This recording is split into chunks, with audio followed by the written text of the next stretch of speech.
நான் கடந்த வாரமே சொல்லியிருந்தேன், இந்த சந்திப்பு நடந்த பிறகு ரீல்ஸ் போட ஆரம்பிப்பாங்க. என்ன தவம் செஞ்சு போட்டோம், அண்ணன் தங்க ஆகி போட்டோம், பாவி நானும் பொண்ணா பிறந்த பாவம் அப்படின்னு. காய்ச்சல் அடிக்கிறதா? ஆமண்ணா, என்னை போலவே தங்களுக்கும் கொதிக்கிறது. என்ன உமக்கும் காய்ச்சலா? யார் பெற்ற மகனோ இவன், யார் பெற்ற மகனோ, ஊர் கும்பிடும் குலசாமி இவன் அப்படின்னு ரீல்ஸ் போடுவாங்க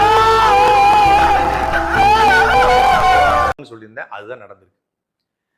ஒரு மாத காலமாக விஜய் அவர்கள், விஜய் தரப்பு, தாவேக தரப்பு ஒரு நரேட்டிவை செட் பண்ணாங்க. செந்தில் பாலாஜி ஆம்புலன்ஸ் அனுப்பினாரு, செந்தில் பாலாஜி ஆட்கள் அனுப்பினாரு, கத்தி குத்தி நடந்துச்சு, ஆசிட் வீசினாங்க, உள்ளுக்குள்ள குழந்தைகளை பிடிச்சி அமுக்குனாங்க, கூட்டத்துல குண்டர்கள் பூந்தாங்க, செருப்பு வீசினாங்க, எம்டி ஆம்புலன்ஸ் போச்சு, என்னென்னமோ சதி கோட்பாடு சொன்னாங்க.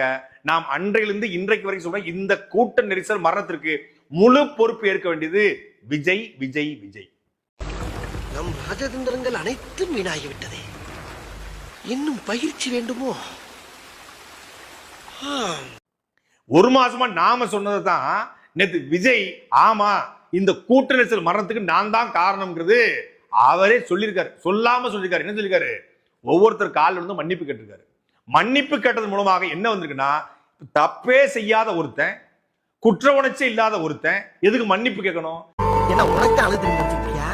நான் அழ ஆரம்பிச்சேன்னா மாசக்கணக்கு அழுவேன். அம்புட்டு அழுங்க அடக்கி வச்சுட்டு வந்திருக்கேன். காலில் ஒருத்தன் விழுந்திருக்கான் அப்படின்னா, விஜய் காலில் விழுந்தது உண்மைன்னா, விஜய் மன்னிப்பு கேட்டது உண்மைன்னா, அப்ப விஜய் தானே தப்பு, விஜய் தானே ஏன் அக்யூஸ்ட், விஜய்னாலதான் அந்த 41 பேர் மரணம் நிகழ்ந்திருக்கு, தப்பே இல்லை அப்படின்னு ஏன் காலில் விழணும்?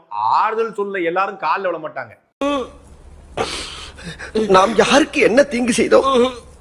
நமக்கு மட்டும் ஏன் இப்படி எல்லாம் நடக்கிறது?